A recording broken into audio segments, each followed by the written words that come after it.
something. Internet never forgets. Hizo cameras zinakuanga huko zinachukua hizo vitu zote. Hizo zinaitwa drones ama ni juangi iko wapi? Inachukuanga hizo, and then these people are ever alert. We media people fear them. Wanakuanga wanaweza kuchukua mpaka ushangae kwa hii time nilikuwa nimezuaje. Hii time nini ilikuwa ina happen? But internet never forgets. Unaona venye inaleta hizo videos, the way demonstration ilikuwa inaenda. The way demonstration was being done by the Gen Zs. And most the few or the more people who died, it has shown how people were being shot, how people were being beaten. Imagine the rungu that police always have in the hand. Yana kuanga na something to protect him or her. But for the Gen Zs, we didn't have something to protect us because umetoka tu na maji ya kunywa kwa chupa, you are going to demonstrate. Na unakunywa mtu anakupata maybe umeketi chini, because I've seen in a certain video that the Gen Z, some ladies had seated down somewhere pale State House. Chini tu wamekaa tu chini wamerelax. Polisi ametokea tu huko from nowhere and they started beating the ladies. Tena anamchapa ni kama anachapa ng'ombe ama mbuzi. Sasa shida ni anamuuliza mnayeombea kaya hapo. I don't know how, yani sijui yani mtu amekuja tu umekaa tu hivi, mtu ameanza kuchapa, yani unaona venye mtu anachapanga ng'ombe kama amejam. Yeah. Just that way. Na walikuwa amekaa tu. Mtu amekaa tu. As in ni bwanake huyo. Not the body is allowed, but I just don't know. Ni mtu ndo alikuja kaanza kumchapa. Mtu ndo mama ni mtu ambaye anayemjua. The police. Yeah. Amekuja amepata umeketi pale. Ilikuwa hapo State House, ha? Mademo walikuwa wamekaa hapo. Unajua ukidemonstrate unafanya aje? Unakimbia, unajificha, hiyo moshi ya tear gas, hizo kelele za nini. So unaenda unapata tu mahali pametulia, unakaa, una relax. So mademo walikuwa wamekaa, wame relax, wanapumzika. Polisi warungu from nowhere, wamekuja na shield yao au wako na kitu ya kuwakinga uwezi rusha mawe ikawapata. Sawa? Amekuja na rungu, anaanza kuchapa. Na umekaa chini, hakuna kitu nadu. Umekaa chini. Anakutandika tu. Anachapa nikaa anachapa ng'ombe. Wala nikakuwa zile. Yani unajua ni video na watch lakini kwa sasa ni unaona BBC imeweka hizo nini zote venye mnachapwa tu mkidemonstrate. The whole world how Kenya demonstrate. Police never. The world was here. I remember kuna wazungu ambao walipanda ndege wakuja waandamana na wa Kenya in solidarity of Kenya. That's why bado kuna kitu ambacho inafanyika Afrika mzima in solidarity of Traore, the Burkina Faso president ambapo amepata threat from Trump. And the entire world actually, even Kenya was there. According to that point, I can say that guy is one of those people who are totally focused and really have that blood yenye ina feel guilty wakati wanaona watu wengine wanafanya nini, wanaumia wakiwa wameshiba vizuri. Let me tell you the truth. There's something I said early in the morning that when you see somebody comfortable somewhere, that person has got his or her own nature that maybe makes that person to suit in that environment. Whereby at some point people they care less. Some people they do what? They don't have that heart yenye nakaya huruma ama humanity, that heart of humanity. Na kama wako nayo wengine unapata iko very low. That's why you find some of the leaders in African countries inawakalia vigumu kudeliver vilivyo. Kwa sababu gani? As long as they are okay, they forgot everything. Yes, they forgot everything. Na kumbuka mwanadamu ni mwanadamu. So the moment maybe mtu ameshiba, haizi kumbuka like kuna somewhere else mtu mwenye amelala njaa. Kwa sababu gani? Maybe wamefungia pesa and they are not circulating. So with the likes of Babu Owino and other leaders maybe who at some point could show up during the Gen Z demonstration last year, they are of the same nature, just like the other guy from the where huyo mwenye Traore. So maybe I don't know why maybe the other countries are trying kujaribu kuingilia Traore, and I don't believe kama maybe may commit any crime. Or have they tried to give any convincing maybe reason they are trying to be against that guy? Watu wa kwake pekee wamecomplain kwanza, ndio maybe wao waanza kuingilia, wanakuja kuingilia. Of course kama umekaa tu umerelax, na tu ule mtu anangoja tu, lazima tu akuje tu kuchokoza, na ule mtu tu lazima akuje kuchokoza.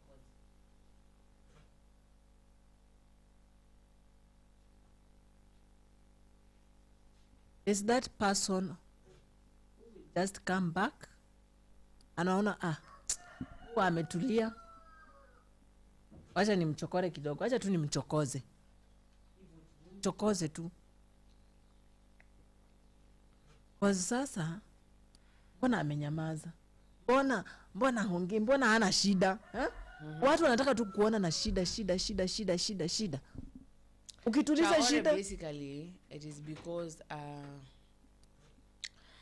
amekataa resources pale, amekataa watu kama kina Trump kwanza kuanza, yani amekataa vitu vingi vya mzungu. Unajua alipa madeni akatoa wazungu kwake, akasema mkuje venye mnakujanga kama guest, sawa? So yeah, that is why anamuingililia ana mwingine. Lakini sasa wacha nikuli, hizi mko na country yenyu, ni mkae kwa country yenyu, simu relax huko. Huyo hawataki kwa yako na wake wanamtosha. Why come add another population to someone's nini na yako sawa?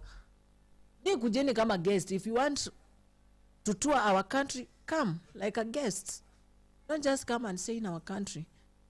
Kenya tuko karibu kufika hapo. You just come like unalipa ndio ufanye vitu hapa Kenya. And then tutakupimia time. Hakuna kuja kuishi.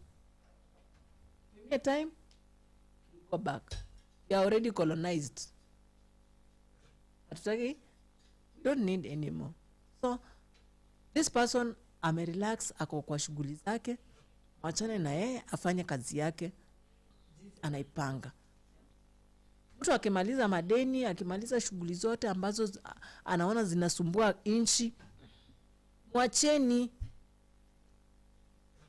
adili sasa na country yake, aipeleke, aipange sasa vizuri, iende sambamba, itengeneze pesa yake, ifanye exports. And that's what we want Kenyans to do. That's what we want our government to do.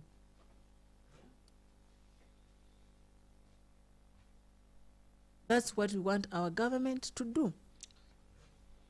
To support the Kenyans and to pay all the debts that we have from outside. Sasa hii tuko na trillions ama wakati waendelea wakiongeza na wana spend it not on things that are helping the common mwananchi, but on things that are just for them.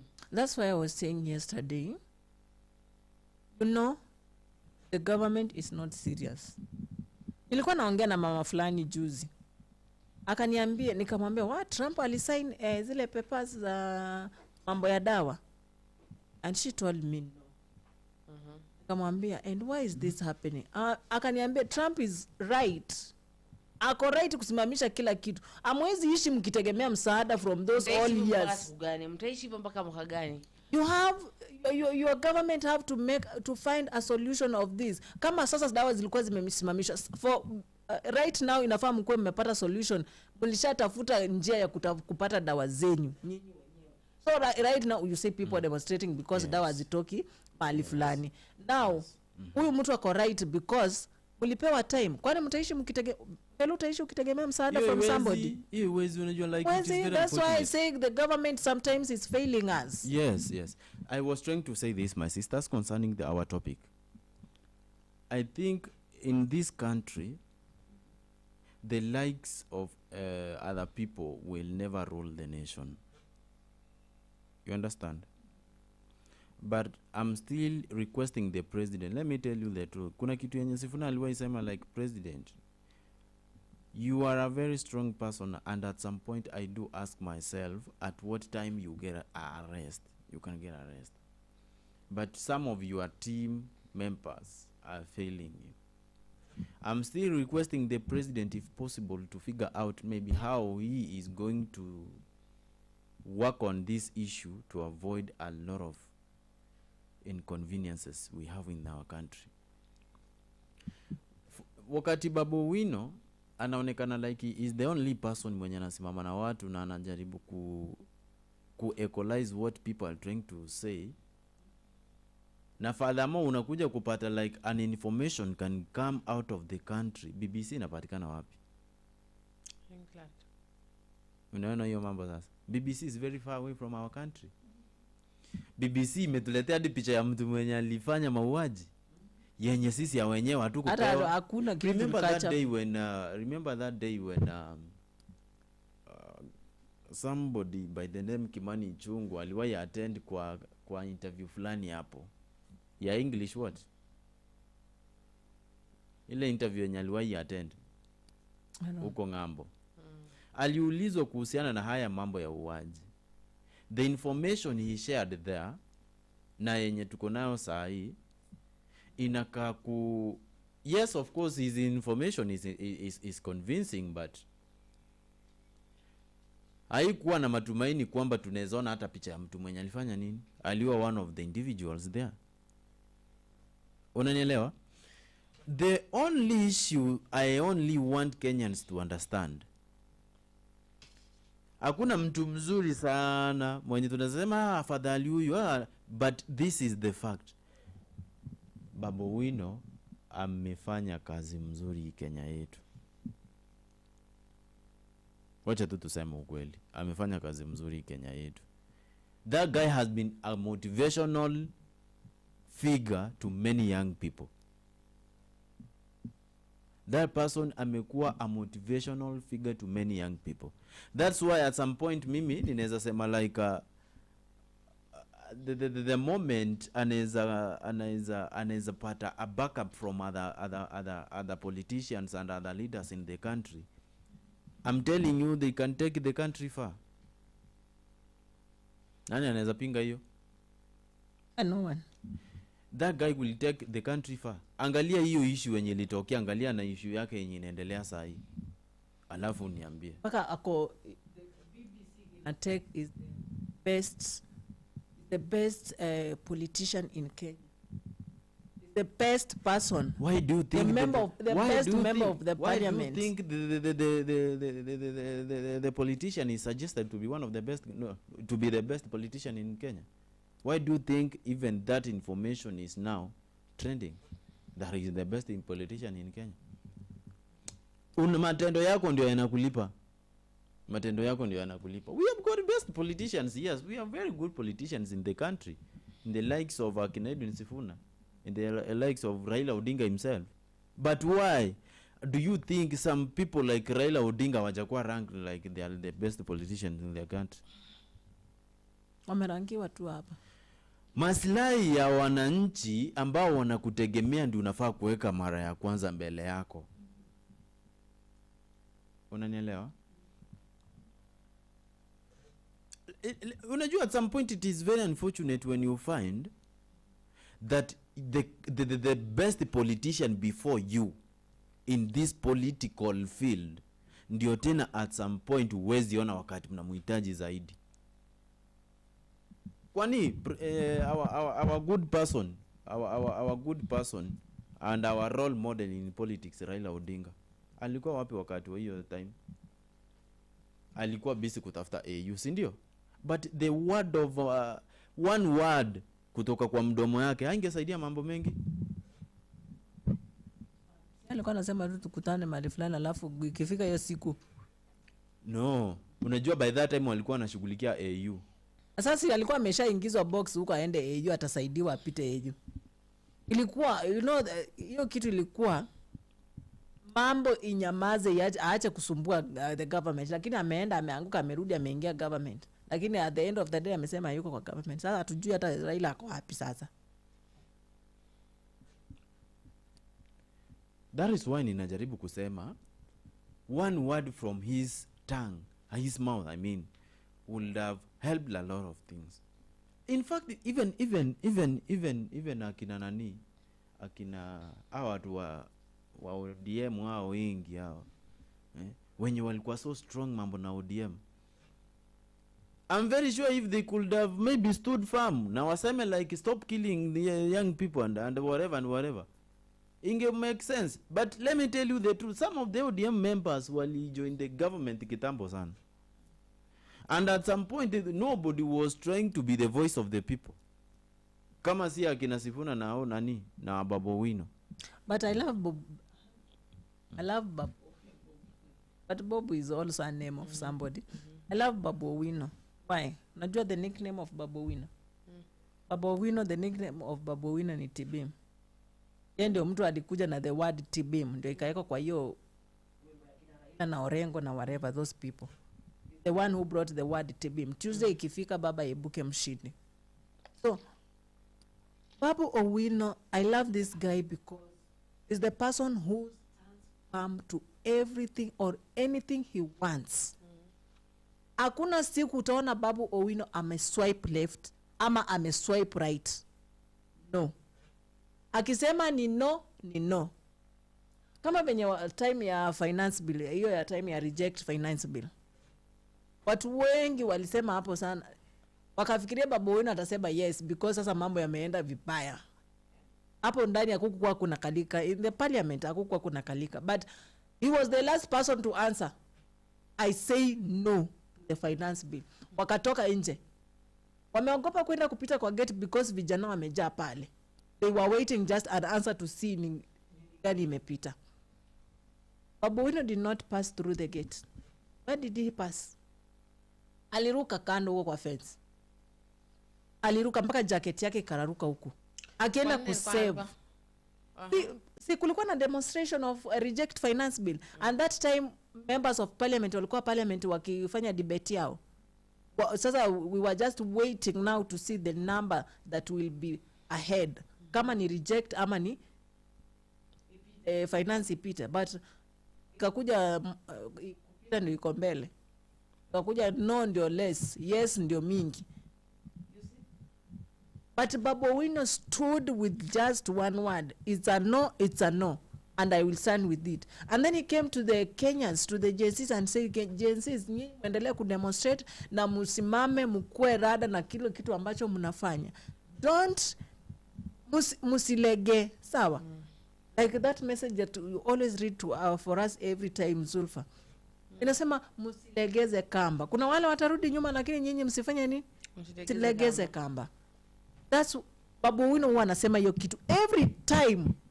Ukimsikiza vizuri anasema nini? Fanya hivi, usilegeze kamba, nyinyi kazeni. Na ataongea aongea yani yeye ni mtu wa kusimama na jambo lake.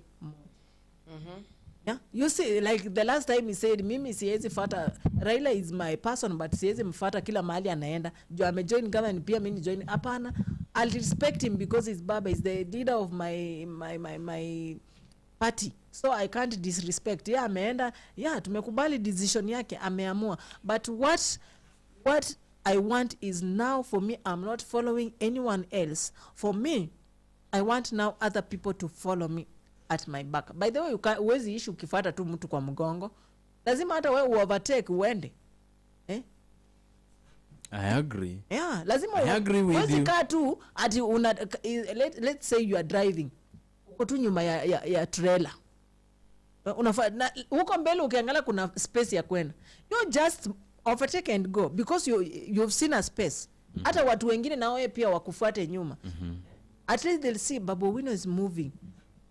What should we do? We have to also move. Hata si tumfuate twende. Raila anazeeka. Wewe ni kijana. Utaendelea kumfuata? Utaendelea kumfuata tu paka tu ile siku ataingia kwenye kaburi. Wezi. Lazima you stand to your farm. Make sure your words are making sense. Yes. When you are talking to the public. Yes. Make sure you are telling the youth what to do. Make sure it's the right thing. Make sure it's important. The words you are speaking that are more important to the youths because you are the youths. You are the youth. Babu Owino is still young. Hata sasa mimi usema akisimama kura yangu hiyo nayo imeenda na yeye. Tukianguka tunaanguka na yeye. Let me ask you. Why do you think people like him? Is it because he can brainwash people with money, or he is doing development, or he is doing according to the will of people? No. I use your microphone properly because it is Mmeamua nifikishe kwa mdomo hivi. no, you can take it yeah. Okay, the voice is good. Yes. Okay. Babu Owino is that person mwenye tiati ana brainwash watu na pesa. Yes. Babu Owino tu maneno tu peke yake naku. Unaona venye William Ruto anafanya? The speeches, but William Ruto mingi zinaku baka majua wameshamsoma, washamjua. This is a person that who atakuja kuambia unajua nafaa tufanye hivi na hivi na hivi ndio Kenya ifanye nini? Isonge mbele. Sawa? Tiati atachukua pesa akuja kuambia hii pesa shika hivi tufanye hivi. Hapana. Yes. Ni mtu anatumia akili yake vizuri kufanya maendeleo na kuelimisha na kuelimisha wananchi wenzake. That this man is a person mwenye habagui. Ni mtu ambaye anasima. How many times will I tell you? Ni mtu anasimama na msimamo wake. Ako kwenye msimamo wake.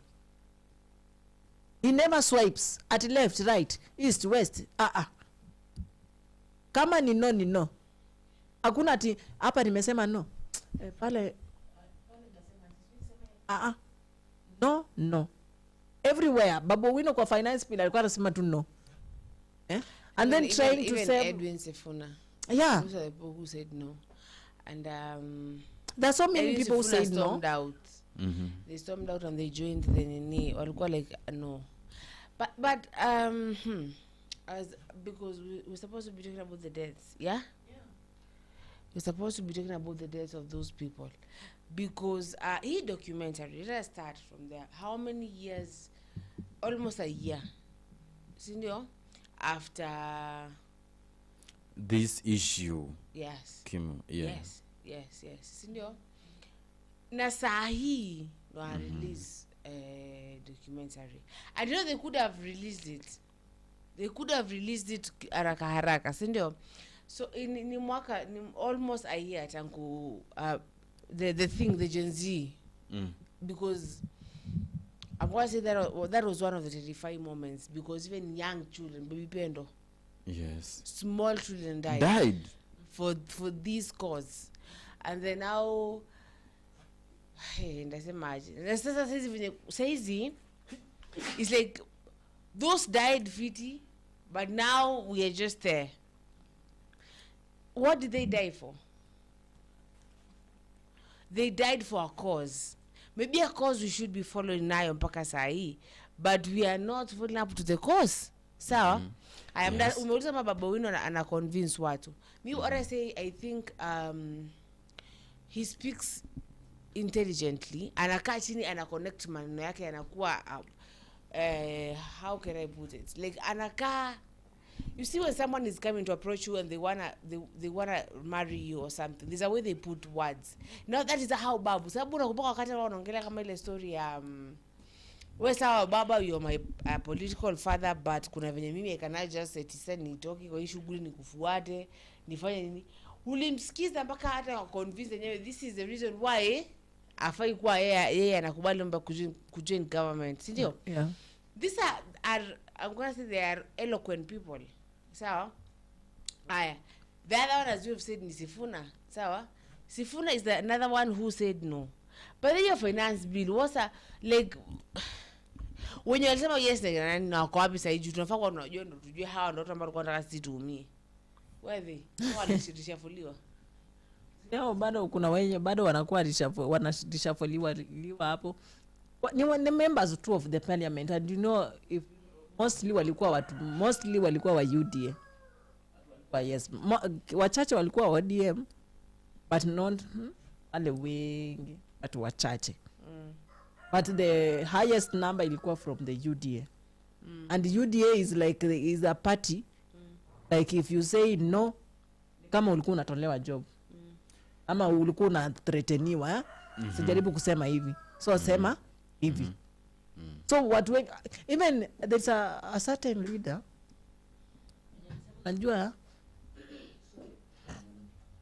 unajua kuna mahali ukienda nafaa useme no, na kuna mahali ukienda hata ukiangalia tu hivi sura ya mtu, hata kama ulikuwa useme no unasema tu yes kishingo upande.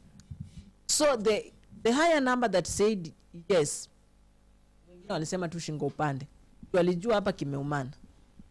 Hapa ukisema so no, they never said it because they wanted to speak their mind. Yeah. But maybe speak it or say it or just pass it because they wanted something else. But at some point, I don't know why for people can choose to do what they were not maybe pushed by their people to do. Yes. Sasa hata kama kitu ni kizuri, si ndio? Hata kama kitu ni kizuri, but umeona watu wako wameenda against. Why do you think it will be good for you to force them to adjust to the statements and changes that you might make? Is it necessary? Yeah. I don't think whether it is necessary. So but whatever happened, kama like what do you say, tukina kama historia ya babu na baba, maybe kuna ile, unajua kuna sometimes unafika na mtu ambaye maybe you have the same goal but you differ. You differ in how to fika hapo, but you're trying to fika pale, but you differ. Anaweza kusema pita hii njia ya rivendo mzuri, yule mwingine anasema tupite sijui wapi huko, and that is how you differ. So maybe you're going on the same, yani lengo ni lile lakini nyinyi wote mnaanza kuargue what is what, who can do what can go where, and that is really long, according to me.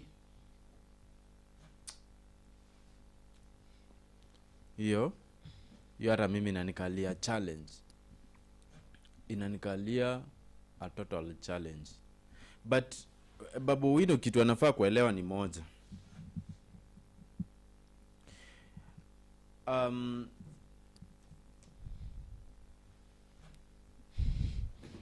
Kuwin is sehemu ya kwanza, whereby I may win many hearts and souls because he could stand with them during that difficulty time. And maybe at some point he never feared that some issues can happen to him. I want to requesting one thing. Let this guy go and try to enlighten others. Maybe kuna watu wenye walikuwa elected na wakajisahau.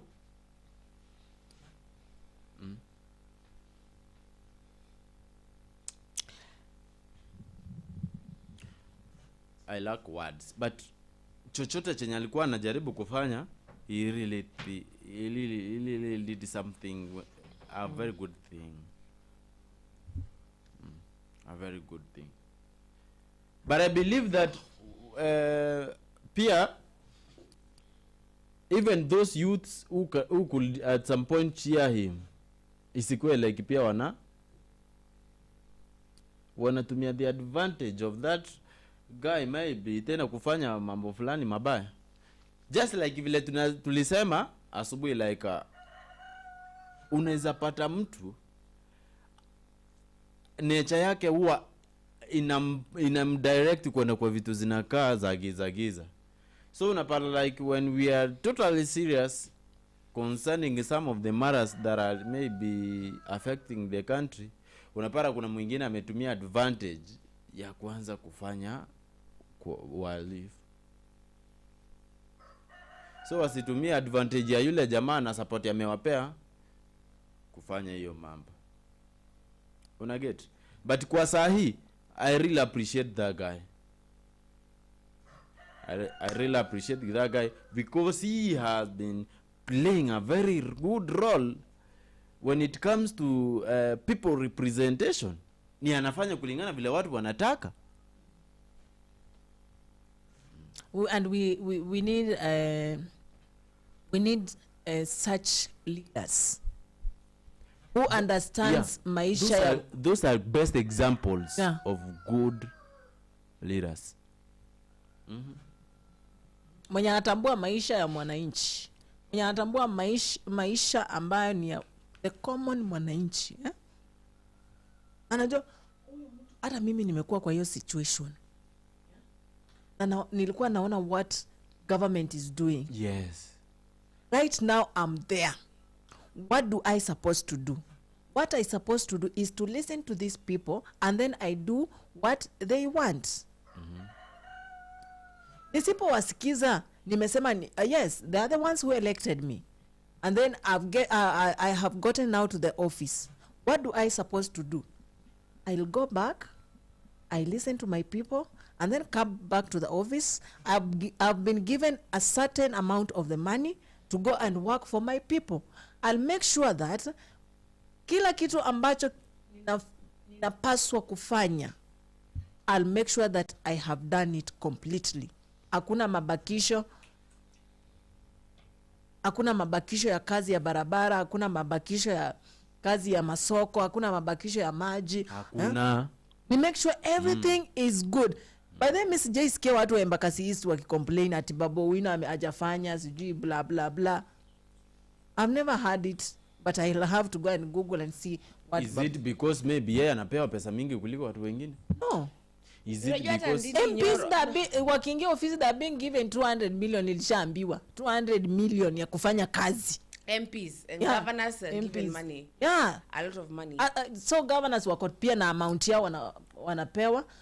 Kuna MCS kuna amount yenye wanapewa. MPs nao tumeambiwa ni 200 million. So we have to calculate how wengine wanapata. And unajua that is a lot of money. Yeah, a lot.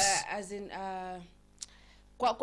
kwa serikali ndogo kuna watu wangapi? Kuna governor, kuna deputy governor, kuna senator, kuna MP na MP si mmoja. Kwa kama a whole county si mmoja. Wewe sema MP wa Machakos County, hakuna MP wa Machakos County. MPs of certain places in Machakos County. Yes. Now, unapata na bado kuna ma MCA. And maybe they are given unapewa 200 million.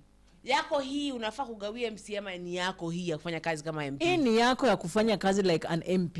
MC yako na yake anapewa. Sawa? Na wanasema Ndindi Nyoro anafanya vibaya kwa constituency yake. Anafaa afanye hivyo kwa constituency yake. Na walikuwa sema kwamba alikuwa anaongezewa pesa, basi kama ambaye alikuwa anaongezewa pesa, I just think that he was anaiba responsibly, because why would I give you 200 million and then hakuna kitu you use 198 for your own issues, and then 2 million yenye inabaki hapo we expect it will do any change? It will do nothing. And umesema watu wa Embakasi wali complain sababu tu ya senator mmoja Karen. They have never complained. And that is the first time they were complaining. I've never heard them complain. Yes, I've never really heard them complain. Na itakuwa vibaya sana kama like itakuwa vibaya, inakuwa uchafu. Do you understand? Inakuwa vibaya sana. Vibaya, my dear.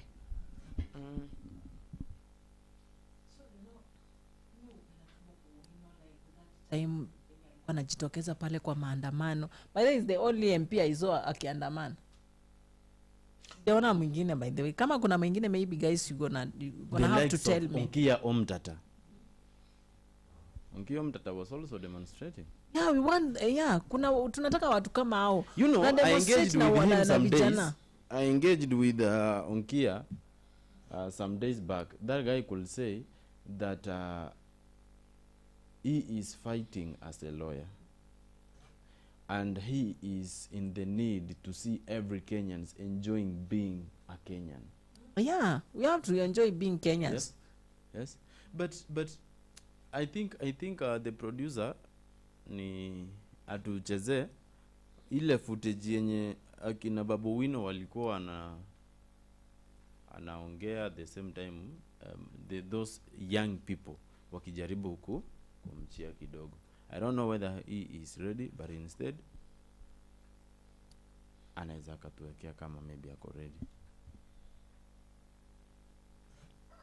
In 2024, Kenya's streets became a battleground.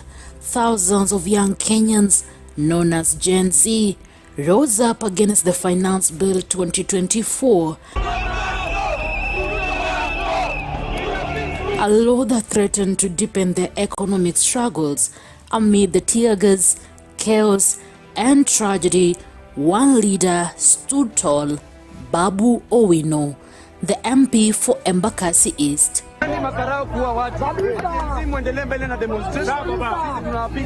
This is the story of how he became the voice of a generation, featured in BBC's Blood Parliament, and set his sights on Kenya's presidency.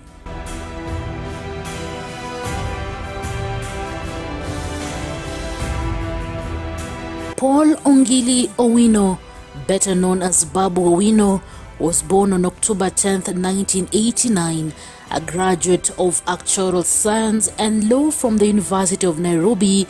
Babu's leadership began as chairman of the student organization of Nairobi University. Elected member of parliament for Embakasi East in 2017 and re-elected in 2022, he has been ranked among Kenya's top performing members of parliament by Polytrack Africa and Infotrack, with a 70% approval rating in 2024. Known for building roads and funding bursaries, Babu's nickname Tibim resonates with his energetic grassroots style. The Finance Bill 2024 was the spark that lit the fire. We are dealing with a very important issue of the Finance Bill. Proposing taxes on bread, cooking oil and mobile money transactions, it hit Kenyans already struggling with high living costs. Gen Z, fed up with corruption and economic hardship, flooded the streets and social media with Reject Finance Bill 2024. Babu Owino heard their cry. On June 13th, he posted on X, quote, "I will vote against the finance bill. This bill will hurt Kenyans if passed." His words rallied the youth, setting the stage for a historic showdown. On June 25th, 2024, the National Assembly voted on the bill. Despite intense pressure, Babu stayed true to his promise. I vote yes. Ongili Babu Owino. I vote no. He was among the 106 members of parliament who voted no against 195 in favor. Ayes 195, nays 106. The ayes have it. The opposition's walkout signaled defiance, but outside, the protests were escalating. Gen Z was about to make history. I was 100% supporting the demonstration. We were not happy in Parliament. There was a lot of lobbying by the executive, those members of Parliament who were in support of the finance bill. Earlier on, they were so happy that they were winning. June 25th became Kenya's bloodiest protest day in decades.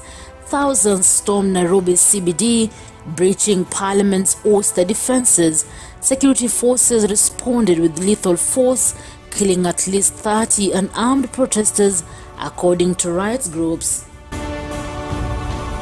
The BBC's Blood Parliament documentary, released on April 2025, captured the horror through 3D modeling and eyewitness accounts. Among those featured was Babu Owino, who witnessed the violence firsthand. As members of parliament fled through tunnels or ambulances, Babu took a different path. He jumped over parliament's gates to help a wounded protester, 27-year-old Eric Shieni, a University of Nairobi student shot in the head. These gentlemen were genuinely fighting for their lives. I jumped across the gate to see if I could provide help, but this young man had lost his life.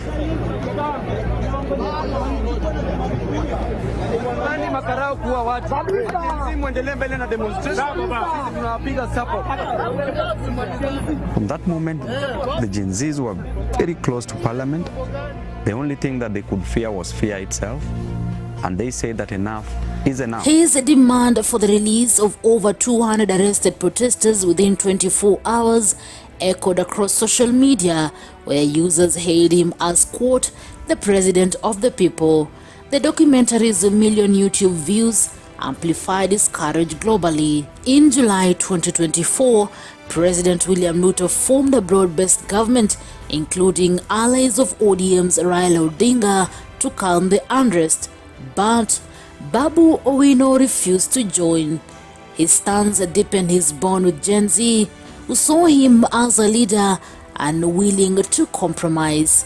Babu's ambitions are soaring. He has openly declared his dream to be Kenya's president, with the Nairobi gubernatorial seat as a possible step. In November 2024, he hinted at a powerful alliance with Kiaru Member of Parliament Ndindi Nyoro. I'm still talking with my brother Ndindi. I have an ambition, and I told you that there could be a presidential ambition, there could be a gubernatorial ambition, depending on how we will decide with my brother Ndindi. But I said, Ndindi is equally a performer. Their ex-post together sparked excitement, with Babu urging Kenyans to follow the duo, while some question Nyoro's finance bill vote. Their shared focus on youth empowerment hints at a game-changing partnership for 2027. Babu's charisma, bold rhetoric, and social media savvy make him a Gen Z icon. From funding education to building infrastructure, he is tangible proof of leadership that delivers. Post on X called him the true meaning of the president of the people, comparing him to revolutionary leaders. His ability to connect with Kenyan's youth is unmatched, making him a force to watch. Babu Owino's stand during the June 2024 protest, his feature in Blood Parliament, and his vision for Kenya's future has made him a symbol of hope as he builds alliances and eyes the presidency. One thing is clear, Babu is the voice of a generation demanding change. What is next for this fearless leader? Share your thoughts in the comments. Newsroom, Maisha TV, reader Kering Chebet.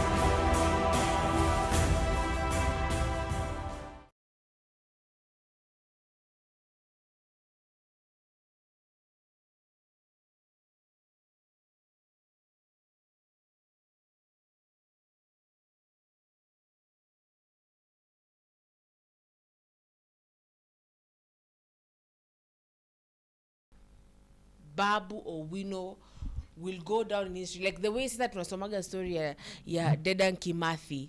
There's one day that future children wa huko 2050 they will be reading about Babu Owino. Why do you think that he deserves that? Because what he did was courageous. He's the old Kenya. You know, like, and that is really good because he showed where he stood. Like, nyinyi ndio watu mmenieka hapa. I will die with you if I have to die. Said nijieke huko special wakati nyinyi ndio mlipigia kura mnieke hapa. Wakati nyinyi watu wangu ambao nyinyi ndio mnafanya mimi niwe venilivo mnaniacha. Babu Owino will go down in history. Unaona the parliament gates zilikuwa zimefungwa. Wale wengine wamesimama hapo, watu wanaongelesha but wamesimama tu hapo. But Babu wakiwa protected. Ameruka, I think you've seen the jacket. Yeah, Ameruka hapa. Imagine. Akiruka. anaenda kusaidia tu mtu mwenye Because he relates. ameshutiwa tu na bullet hapo kwa kichwa, alafu and then anafika anapata mtu amekufa because he was trying to go and help this person, aone kama anaweza save life of this boy, but alikuwa shaenda. But alipea majenzi morale, nyinyi muendelee kudemonstrate. Hii mambo ambayo yanaendelea Kenya si mazuri. You continue demonstrating, but you demonstrate while watching. Do you think hapo normally yeye na baba walianza kukosana? Na Raila. Au hatuwezi sema walikosana. Hiyo kitu pia si rahisi. Si rahisi. Eti unakimbia uende kusaidia mtu na hata ashakufa. So sad. So sad. Unajua Mbona hata wanaua? kitu Paka yenye nauliza tunafaa, mbona kitu yenye- wanaua? Yes. Paka nauliza mbona wanawaua sasa? Why? Yes, your practice mna practice. Hata if you watch your documentary ya BBC, kuna mali wanaonyesha watu wameinua mikono. Hakuna mtu ameshika anything, wameinua mikono, but you're still shooting. Why you shooting watu wameinua mikono like? Sasa si nimekwambia wengine walikuwa wameketi tu. Ukiwatch vizuri kuna wenye walikuwa wameketi tu. Na wamewekwa viboko. Si ndio hiyo ninasema aje? Kuna msena kwa ile yes. Ndio hiyo ninasema aje, when it comes to a point like this, my sisters, mimi truly siwezi tetea hapo hivyo polisi. Kwa nini? Most individuals were there with water, colleagues, Yeah. and a Kenyan flag. Kale Kenyan kadogo. flag. Hata kuna hata stay kwa jenzia kwa basi la. Hata mawe Hakuna, there's no and kuna ude kwa ile tukiangalia sijui kwa gana wefe hapa tukiangalia ile tulikuwa tuna stream ni Rex Masai sababu si kesi zake zinaendelea, Yeah. but they postponed kesi yake mpaka I'll never forget 18th of May, na ingoja wali postpone mpaka huko next month Simba. ndo hii a Afrika. week too and something. Now msana mmoja alisema walikuwa wanatembea tu wako tu yeye na nini, walipigwa kama umbwa, na yeye anasema kitu ilimshtua ni alikuwa anataka nijue ni dema na chapo but alichapo na alikuwa tu ametembea wamebeba tu hiyo ilikuwa ile ya kuvaa white, sijui ni white ama ni black, na mbebe vitambaa za white na bendera ya Kenya, mjifunge bendera and you have no weapon, but walipigwa mpaka yeye mwenyewe akasema kwa scar huku alipigwa na hiyo like best yake alivunjwa mkono, yani uko like tunapigiwa nini? Najua sasa unaweza kubishana, so inabidi ulale tu uchapwe because utaanza kubishana hapo na mtu anakupiga na rungu wewe. Sasa kama wale wenye walikuwa wamekaa tu pale kwa fence hapo karibu na fence ya State House, wamekaa tu wanakunywa maji wamerila, mtu anatoka tu uko bana na rungu hey, umedu so unasikia ni kama unaweza pasua, lakini So it's so painful. according to your view, what should we do? I think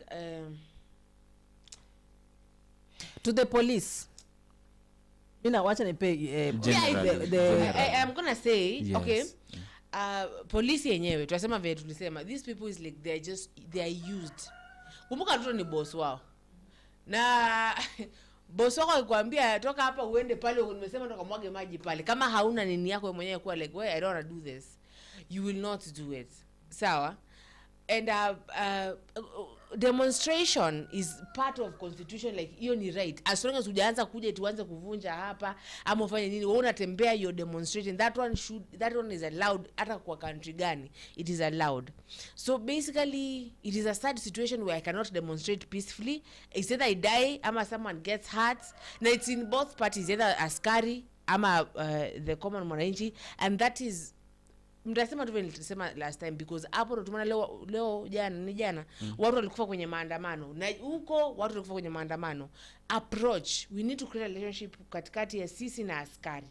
Upate nikiona askari sishtuki sana, anza na yeye akiniona pia ashtuki, like if we create that, sijui ita happen mwaka gani. Sawa, but if we create that, tutoe ile mentality ya askari ni mtu sijui kwaje, na yeye pia atoe ile mentality ya wewe yule ni adui. Unajua hiyo kitu itafanyika aje? My friend, si askari wanaweza anzisha hiyo. Humans. Mbona sisi zaidi humans na askari na waita. Si hata civilians wanaweza anzisha. No. Ama nani? The program you're trying to talk about will never be brought by civilians and police officers. Leaders. Oh. Yes. Yes. Yeah. Tuliambiwa na nani? Alikuwa nani mwenye alikuwa na an MP of a certain county.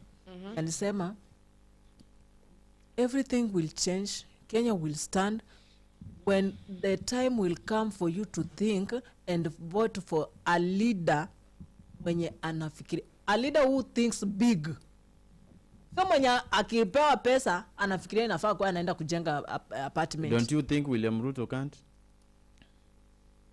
William Ruto, the problem is hataki kuambiwa. Sawa? Hiyo ndio shida yake, hataki kuambiwa. Tunataka mtu kama Babu Owino mwenye akiambiwa at least ana figure out how to do it. Hapana wewe nyamaza, wewe ngoja. Aliambiaga mtu fulani, president wetu watu viti, sawa? Like aliambiaga mtu fulani, wewe ukishakuwa mimi ndivyo na feel kama president, vile nafaa kufanya.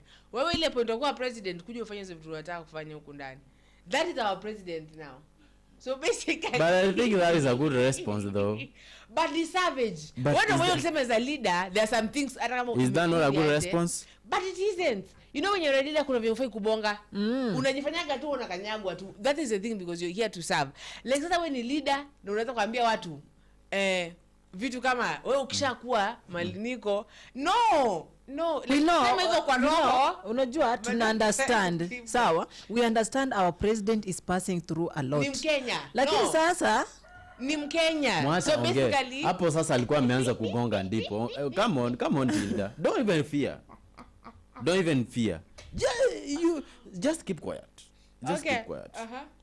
Give her time to come up with a point. President atukatai. And pass through a lot. We know you are passing through a lot. We know a lot is passing through you. Yeah, a lot is passing. Walisema sasa we don't know who will come. Who is passing who. Yeah, but we are passing through each other. Yeah, we are there are a lot and you are passing a lot, eh? You understand it, guys.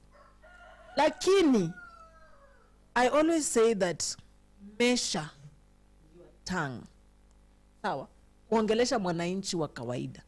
Jaribu hata ukuu utaki kusikia, sikiza, jibu in a polite way. Ruto akikujibu unaweza fikiri ni msavage. Alijibu benye alitoka, I think ni benye alitoka China. Mtu wa Citizen hapa anamuongelesha hapa anamwekea mic na ngoja kwanza wewe nyamaza sijui nini.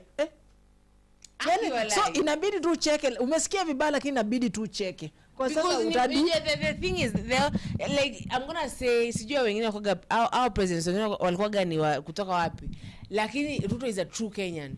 Like even ndo Mkenya wa kawaida yako. Na ana serve the same energy as we are serving him. Yes? Ana serve the same energy. Kuna ile kitu fulani unasema Felo tukiambiana hapa na Felo tukikosana. Ile ya gigo nini sawa? That is garbage in, garbage out. Sawa? So the garbage that you're bringing is the garbage that I'm giving what? I'm giving you. So basically like Ruto is just anafanya venye yako kwa presidency right now. Anafanya venye anaona anafaa kufanya. Lakini sisi tuko nje tunaona afanyi venye anafaa kufanya. Mpaka ukue hapo ndani. That's why we are saying. Mbona alikuambia do you want me to tell you how to make me come? Because you're not inside here to know what is going on inside. That's here. Why now here is where a point comes, huh? That's why we want a leader like Babu Owino. Si venye si tuko huku nje hivi. Si alikuwa hapa nje. Ameona venye hii government inaenda, sawa? Unaona venye ina swipe inatuchanganya. Yani atueleweki sasa hata where are we atueleweki. Raila the one we used to trust, the most trusted politician. Sasa ndio sasa hata ujui sasa sahi by them simuelewi. Like ile ngoma ya ule mjamaa kigeugeu inaweza kuwa na wako vizuri sahi. Aliimba kila mtu kigeugeu kwa hiyo wimbo. Hata paka hata panya hata nini kila mtu. Right now it would work.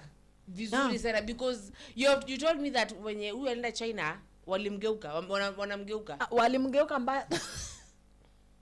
Every leader kuna mwenye alikuwa anasema mahali hivi Raila naye akakuja akasema si ati niko kwa government. I was like now and then our person comes on and says I told you Raila is not a person follow or a person to listen. Sasa oneni aliwaambia juzi asiameingia kwa government, simemwona tu kwa government kwa kitu ya broad based ama ni whatever.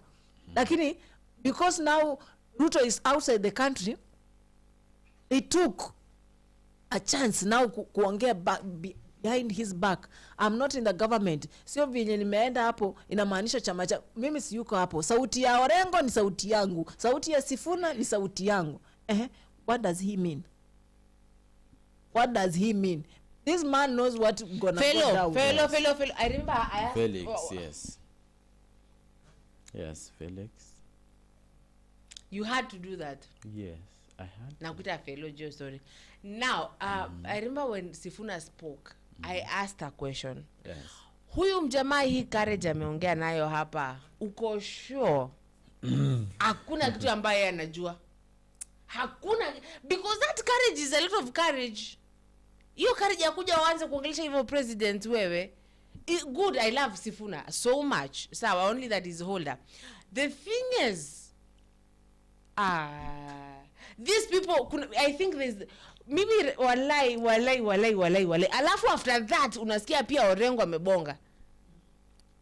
These people know something, because as we say in politics hakuna kitu ambacho kina happen tu eti unapata hiyo chupa ilikuwa imekelewa pale bure. Hapana, hicho kijiko kilianguka eti sijui wapi. Hapana, it happens with a reason. It just doesn't happen. Like today I've seen hawa watu wanne ama ni watatu ama ni wangapi, Gachagua, Kalonzo, Martha Karua, Matiang'i, Justin Muturi, and the others wako pamoja. Those are people wenye wamekaa kikao chao. Those are the people that who are coming kutingiza mulima ama kutingiza mwamba wa president. Hao ni watu sasa wamejipanga, they're coming up. And I was asking myself, is this group hata wako hapo walishikana kitambo sana. Walishikana wakati wa uzinduzi wa Dapke ndo ya Wamalwa. So wamekuwa wakizindulia huyu yake hivyo. So merry go round. These people are together. Lakini ni vizuri wakae pamoja hivyo, sawa? Ni vizuri wakae pamoja, wasikuje kuleta confusion. Are they genuine people? Wait, please don't come for me. But you could if you wanna. But ukiangalia kama Raila alisema amejoin government na hao sijui watu wake, then tutakuja kupata kwamba yeye anasema hajajoin government. So ameshaanza kupea hints kitambo. This person is going to change somewhere. Anyway, let me allow me please appreciate somebody. Junior, the last born anasema ako ndani. Kaa tu ndani. Ako ndani kama kawa. So thank you so much. Those are our friends from Facebook, yes? Yeah, so Junior ako ndani kabisa, we really appreciate. And continue, endelea kwa ndani bro. Usilegeze kamba. Yes? Usilegeze kamba. So thank you so much and you are welcome. This is what I wanted to tell you guys. You know what? When it comes to our issues as the country, I was trying to say that the solution will never be civilians and the police when it comes to police disrespect to the civilians and the civilians disrespect to what? To the police. You understand? Polisi vile ile comment yule jamaa alisema ni they are being used wrongly. Who are these people using the police wrongly? Hapo ndio kizungumkuti. So if possible, if the police are going to be in agreement with civilians, then who are going to be nullified from these political games? Yeah, they're used for political games actually. You understand? Yeah. So watu wenye wako hapa hivi wenye wanafaa kushughulikia wani hao wachache.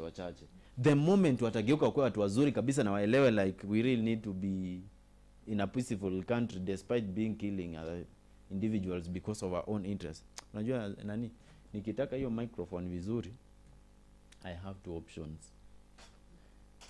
Either ni kunyanganye by force ama nipange uende mbinguni niichukue kiurahisi. Kwa sababu nikikuja kiuzuri huwezi fanya nini? You cannot give it to me. Ukweli wangu my sister? That's true. It is true. So But that is not what we really need to do. By the way, let me ask you, ka uko na mshahara more than 60k, 60k, si utosheke tu nayo? Why do you want to live in a luxurious life yenye maybe inaweza fanya watu wengine wakufe ndio uishi vizuri wewe? Like you want to live in a 40,000 house unalipa 60k. Haitoshi. So and I'm pleading to all those I'm pleading to all those individuals at some point who could be do what? Lose their family members. If possible, let every family that lost their kin to be compensated. Because some of the individuals who died, maybe they had their own families, and their families, maybe they are young. They are young families. Sasa kama mimi Felix, like seriously ukinichukua waende ninyonge walai, unaweza kuwa umetesa mama vibaya sana. Because we are very young and this is not the time we are starting. Premature, sasa zile premature ndo hizo sasa. Is living is you don't that thing I said about Billy. Billy amepotea hai affect to Billy. Ina affect mamake, babake, bradhake, rafiki zake. It affects watu wengi sana. Not just Billy alone. So like when you kill somebody, it affects yeye, mamake, uncle yake, it affects entire clan. Ila mtu. Because you belong somewhere. Now these people is like they don't think about that. They do not think about that. Sasa unajua wakati unapata katoi kanasema mama dadi atakuja na bread. Guy, God of mercy. It is very very unfortunate. I engaged with one of my friends when tunafanya kazi na yeye. She's a very good lady, and at some point she could guide me. She could guide me on how at some point they could cover those Protestants and the way they could operate. She told me that she could even step on somebody who is dead there without her knowledge that there is somebody ahead of her when she is trying to record. We don't want to see those things. We don't need to hear about those things. Zulfa, no human being can ever purchase a human life. The moment someone has died, ni hivyo. Unaelewa? So with the likes of Babu Owino and other leaders who could stand with people, we don't want you also to show us the way you are so so what? So serious and against the government totally. Kwa sababu the moment mnatuonyesha vile mko so what? The way you are very serious and against the government, at some point that won't be the answer. Pia government itaanza kukasirika iseme you are maybe inciting Kenyans. Kwenye hiyo message yangu ambayo sasa kidogo tafadhali nisiache hiyo kitu hanging viewers wanichukulie vibaya kuhusiana na Babu.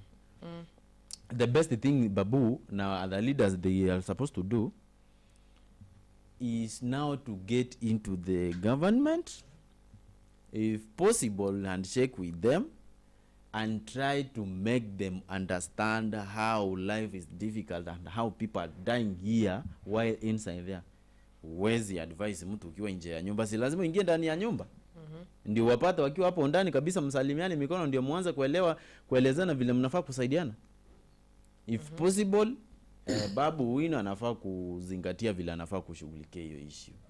If possible, kuanzia saa hii hadi the end of this term, the first term ya President Ruto, if possible join.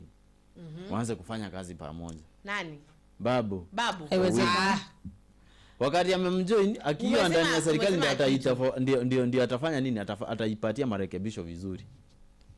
Ndio itamsikiza, atafutwa kazi kama Justin. Wewe unaanza kukuona Felix na kuona. Let me read this. Let me ask you. Niaje unaweza rekebisha mtu ukiwa nje ya nyumba na ako ndani ya nyumba? Si lazima uingie ndani ya nyumba ndio mkutane. Na kama nyumba inachomeka, utaingia kwenye nyumba inachomeka ama utasimama nje? Hapana, nyumba ichomeki. Nyumba ishachomeka ya Kenya. Nyumba ya Kenya naiona ile pale sebuleni kunachomeka. Haya. Hiyo ni opinion yangu though. Angalia, hiyo ni opinion yangu my sister. Unaona? But on that point umemake. Kuna mtu ambao umesema na pia mlimake. Kumbe mnasikizanga hii stuff. Let me read this again. We are going always to read this forever. Yes. Sawa. huyu this very wise person once said sawa alisemaga ya kwamba hiyo day ni ile day fulani hapo tulikuwa like kwani sasa kutaenda aje, and then this person wrote this message, we were here live, and then they said one great thing about this revolution struggle is how liquid it is, and how it's also metaphorizing from silhouettes to AI images to whatever will come next. But the agenda remains the same. Ruto must go.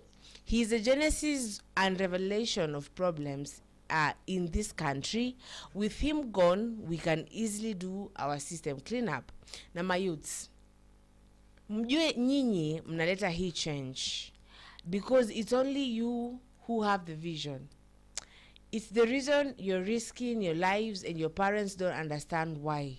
They don't see it. Kuna wale watanunuliwa, and that's okay.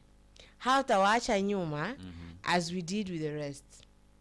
Let's not act like we didn't expect the system to fight back, but we are many and we are stronger. Ni nyinyi mnajua shida zenu. Let's keep the fight going. Msilegeze kamba hata kidogo. One day, in retrospect, the years of struggle will strike as the most beautiful. So, but now the point why ni hapo hiyo place ya, let us not act like we didn't expect this. Obviously they were not to hand over it eti shikeni ni chupa yangu nataka basi shika ndo hizo. They were to fight back. Obviously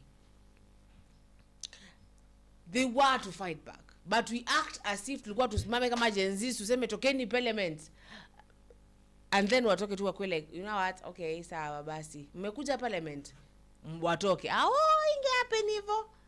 Power is not like, power will never be handed over that way ever.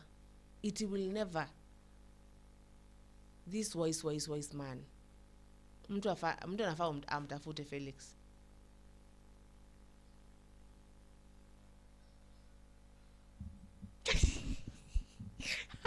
Nyie mnanichekesha pala muendelee na story. I have read something that is really powerful. That thing I read it before I sleep every time. It gives me that fight, that thing of fighting. I know it incites you to the positive side of this country. Yes. But my sister, there's something I also want every Kenyan to understand.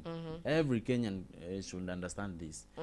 Change will never come from we as civilians or the police officers, but our leaders. Unanielewa? Yes. Na unajua our leaders wanabadilika aje? Through sisi. Meaning, what do you mean? Meaning, watu wenye wanasimamia change in the country ni sisi wa Kenya. But by now, right now, change will never come from civilians or police officers. It will come like Evie. You say it will come through the leaders. Yes? Yes. What if then we choose leaders? Thank you. You now understand me. Thank you. Yeah, Thank which you. are like, unajua huyu akiingia pale yenyewe atafanya kazi. Seti ni choose mtu because ni kijana ya fulani ama ni yule ama sijui walikuwaga wapi. We choose leaders who are really ama they care. Yes? Yeah. Ndio nilikuwa nasema change will never come from our leaders. From us as civilians and the police officers. It should come from our leaders. And at the same time, we are the people who determines our leaders. Meaning change, it is on our hands. Mnanielewa? Meaning change is on we hold the power. Yeah, we hold the power. Only every time we give the power to the wrong person. Only we give the power to the wrong people. And how will we come to know that this is the right person to be given the power? Kila mnazaga hivyo hata kwenye ndoa. The likes of your investigations and your research can give you the right person to work with. But now the issue is, that is good. Yeah, do research. Sindio? Do you remember how Ruto came? No! Do you remember how Ruto came? And how he was like, you people, oh my God, I've been wronged. And I relate with you. I'm a hustler. And you know, God has touched me and all that. So we were like, this is the right person. And we gave it, tukampa ile kuku, aipike. Ona vile anaipika sasa, ameweka supu na kama huwezi kula supu endo kakule huko hoteli nyingine. Hii ndio supu mimi napika. Eti ni utaki kula miguu au kula, that is what he's doing actually. He's taken Kenya and it's like, but then alisemaga kama una feel Kenya haiko poa hama. What? This is not plotty. This is not an apartment. Inafaa mtu anikumbushe. Kwanga vitu 3. Na kusafirisha? Uhame Kenya, mbinguni ama uende mbinguni ama kuna the third hii nyingine ndio sijui. Kusafirisha means what? Si unapelekwa in a short period of time. Unapelekwa mahali. Nitaenda kuisearch baadaye nijue alisema nini. Kusafirisha means to kusafirisha. Oh, it means to transport. Yes. Yeah, yes. But now really think about it. When someone nikikwambia sisi Felix nitakusafirisha wewe, what do I mean? See, it is to transport me from why am I transporting you to? From the studio to the other ama side. nakutoa kwa boda ya Kenya nikufikisha hapo nje. Nikupeleke ndo wewe huyo mpaka boda ya Kenya. Unachuza kwamba unataka kwenda side ya Somali, side ya huku Tanzania, side ya Uganda, side ya Ethiopia, unataka wapi na kupeleka na kufikisha hapo nje. Nimekusafirisha. Is that what it really means, you people? Yes. Okay. What let us be when ulikuwa nadhani awe niache. It won't be what you are thinking. Labda unaambiwa unasafirisha uende mbinguni na unasema unasafirisha. Kusafirisha it has a lot of meaning. Maybe. Lakini watu walishika ile ya kwenda mbinguni. Unajua kwenda mbinguni and it happens. Ndio vijana ndio hao wanaanza kukufa sasa, wanashutiwa hauli, watu wanauawa huku nje. Wasichana wa watu wanauawa huko kwa mabibi, lakini sasa hizo nisikia at least zimepoa. Zimepoa. Kuna madama alirushwa nje ni juzi. Akapasuka kichwa. Msichana mrembo sana. Anyway, hayo mwezi jua sababu, mwezi jua chanzo. Felix. I don't want to get into that because hata sina energy. Unajua hata ifai ukuwe na chanzo cha kuua mtu. Kuna chanzo cha kuua mtu. Ni ukweli. Ni kweli, lakini ya watu wawili usiingilie. Felix. I don't have energy right now. Okay. Aje mtoto wa mwingine. Ara mimi nashanga. Na angekuwa wewe wako ameuawa. Unajua sasa kila mtu anafaa ajitetee hapo. Umeua mtoto yangu mtoto wako ameua mtoto wangu. I usually say one. Nikuja ni uwe wako. As you move on. Sababu tunafaa turapa hapo watu wengine waende wakazurure. Sasa like I usually say if you ever touch my own, sawa, you're going to give me purpose to live. Because I'm going to clear your entire generation. Mmoja tu kwa mmoja. Wewe sikuui saa hii na kuweka tu mahali kwa room na kufungia. Ndakuwa naendea shosho yako. Nachukua shosho yako nakuja naanza kumkarakata vidole ukimwangalia. Sababu why would you do that? Bring my daughter ama my son. Bring them back to me. Like why would you kill someone? Who gives permission? She cheated on me. Ama aliniambia ataniacha. They whatever. We shindo pepo mbaya. Sababu mimi utanipea mission. I will clear your entire family, your entire generation. Mpaka ule mwenye amezaliwa leo. Because of that. Who said? Hii damu mbaya tungoe kwenye hii community. Haya, lea msichana wako vizuri basi. Sana. Yes. So that is the way. Ati what? What? Hivyo. So analelewa vizuri. Felix, mbona problem mamako? Mamako alikupeleka church? Si ndio? Mamako alikulea na discipline, obviously I know. Like I know obviously atakuwa amekulea na discipline, si ndio? Because those are the mothers of that generation that used to really raise a child. So sisi ambaye tunapigania tablets kila hapo na unamwacha nayo, si ndio? Now like nikikuwa na tabia fulani za ujinga, I will blame your mother. Ama I will blame you. My mother. Okay. I'll go. Sigara saa hii niseme mamako ndo alikufunza kuvuta sigara. Yes. Felix, you are not serious. You are not serious. Felix nataka tu kunikatia lakini iko tu sawa. Unajua kitu yenye mnanibo ni moja. Yeah. Mtu unajua vizuri sana like mtu anaweza patiwa maslahi fulani yenye anaweza yakafanya asiwahi kuwa na nidhamu kabisa. Unapata like mtoto amekosea mahali, ukijaribu kumshautia wewe toka hapo, unasikia mtu si mtoto wangu mtoto wako. Hey, si mtoto wangu mtoto wako. I remember at our age, I could see my uncle somewhere and I can run very fast. I could see my aunt, maybe I could learn. What? Fellow. Yache. Acha nikwambie. Yache tu. I could There do is a that. time, there is a time You could learn. there is a time hata mimi nilifika kwa hiyo situation. No. Nilikuwa katikati ya Just niongee. babangu na mama yangu, sawa?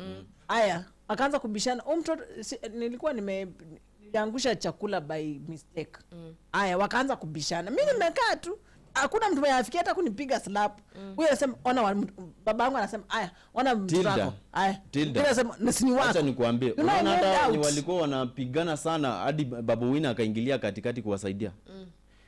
Those are the generation of my age, yes, until someone else's age, meaning people 28 years from 20 what? From 20. 22 to 28 years. Hata umeenda bali 20. Tunaanzia tu 20. Na vijana pale walikuwa na 20 years wenye bado wako shule, wenye Hao bado walikuwa wanafuata hao wengine. Wewe tulieni. lakini wana demonstrate because wanataka Fellow hiyo alikuwa nini. hapa anawajua majina.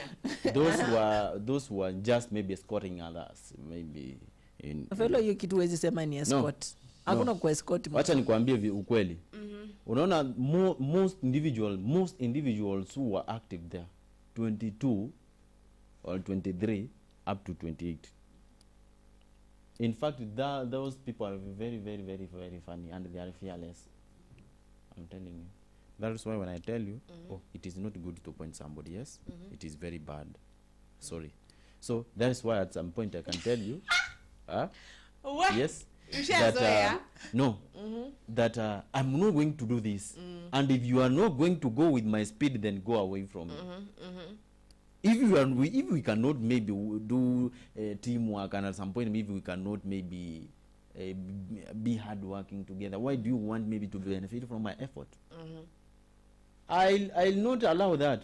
That's why these individuals were born at an era whereby maybe their parents were being beaten in school before, and they never wanted their children maybe to undergo some sort of maybe stages that maybe could spoil them. Unanielewa? So at our age we were being beaten seriously. If you are found maybe hii era ya kina Matiang'i, sawa, wenye walifanya form 4 hiyo na wale sisi wenye tuligraduate during that time, it was very hard. Unanielewa? Even at home, parents were not giving us room maybe to be jokers and maybe make some jokes around. Those are the same people wenye walikuja kusimama wakasema that we don't want this finance bill. And with the likes of Babu Owino, you saw what happened. Congratulations for those people. 24 ama 2, I don't know, to those people. But the fact is, the generation that cannot allow their kids to be disciplined properly, that will be the generation that is messing up with the country. But you know why people stop hitting people's kids? As you say, eti mtu apewe correction. Someone will piga your child ngumi. Will you want that? Ngumi? Why do you really need to do that? Ngumi mse. Lakini by the way, si ati mimi hata siwezi pata mtoto wako nimchape akiwa makosa. I'll take your kid and bring him or her to you. Nikuelezea amefanya. Mimi by the way feli nikupata umegonga mtoto wangu. Hiyo hata sitaangalia makosa ya huyu. You are a good example of those people I'm talking about. Why you beating someone else's child? Why do you feel you should beat? Niletee mtoto wangu ni adhibu mwenyewe, maana najua jinsi ya kumwadhibu. Najua mahali pa kumshika. This is the information you guys I want you to understand. This is the information I want you guys to understand. We are not talking about beating. When we say beating, it is wrong. They beat. Zulfa, you are going to be a mother in future. Yeah. And in fact, you are a mother already. Yes. Yes. Yes. In your dreams. wewe si tuendelee na Felix story. ni nini? Fellow kunichokoza wewe ni fellow, you like kunichokoza kila I'm saying this, my sisters. You are going to be a mother, and you are a mother already, Yeah. Tilda. I'm a mother. Yes. Yeah. It will be very, very unfortunate. Yes. To just complain that your son or daughter has been maybe canned by your jirani because she was doing something bad there. Yes. Kent. It is good for that kid to know that. Mtoto wangu sijazalia ulimwengu jamani wakuja kamfunze. How is my child to me? I will punish him or her by myself. Nielezee amefanya nini, mimi nitamnyorosha sawa. Maana wajinga wamejaa hii Kenya siku hizi. Hakuna wewe wajinga ni akina nani? Are you men? Nani hapo kando? Tell me who my uncle. Yes. That's your family? That is family. My teachers in school. That is in school. A neighbor, a random neighbor just canned you. Yes, and she could report it to my parents, and my parents would add me more. Hakuna. Felix, why you lie? Fellow. You lie. Sasa let me ask you. Nimepata mtoto wako anacheza karibu na stima. Sawa? Unamchapa ama unamtoa kwa stima? Sikiza, nimempata anacheza karibu na stima. Na ni kijana mkubwa kwanza. Mwenye tunaweza approximately 6 years for example.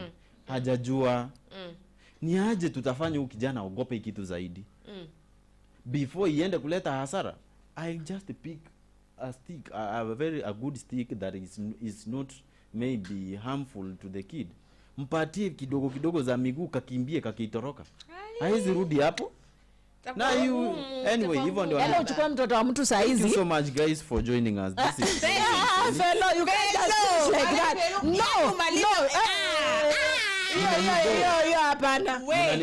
You are the same people who are complaining that sijui mambo na police nini. At least nimekuja kuelewa the kind of people you are, you guys.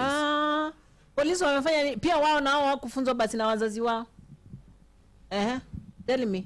Si mlikuwa mna complain that police sijui what and whatever. Police inafaa, yes. Were you complaining or not? You are complaining. Fellow, my voice. Were you not complaining, my sister? We complain. Lazima to complain tena sana, and we will continue complaining because of these people. I think other things, sawa, the pain they went through to really raise this child, to bring this child into this world, and then a random nigger from just somewhere comes and just tipa. So you want to tell me that those parents who raised a preacher went through a different...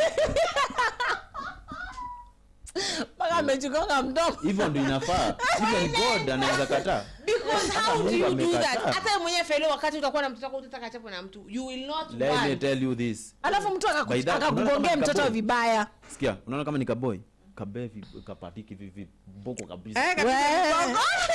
Sawa, kama ni kadem, sawa, kapatie viboko kabisa. So that at least kaelewa aje this is wrong. Acha nikwambie, you guys the way you want to raise up their children. Let me tell you. Shida kabisa kwa hii. Let me tell you, like for me, fellow sikia, huwezi toka huko, lakini acha nikwambie sasa hivi. Hii mtoto wangu usiyei mguza ukamchapa. Cause mimi najua ako na shida gani. Wewe hujui, unaweza chapa mtoto anguke chini, azimie. Alafu what will you do? We are not talking about beating, but people beat. People unasikia wanasema people beat. Thank you so much. I have been beaten. This is Plains and Felix. I've been hidden. And I really appreciate you guys for joining us. In fact, I really appreciate you guys for joining us. And my sisters, the way they are trying to give out the ideas, yes, of course, they are right. But at the same time, we are right. I feel wrong. I don't believe that they are taking us to the right direction. Unailamba ukipuliza, unaitema. Wacha wewe. So thank you so much. Thank you so much for joining us. Maybe tukutane the next show. I'll appreciate. Thank you so much. Ebu take over. Wallahi mimi nisiaipata mtu ameniguzia mtoto amegonga.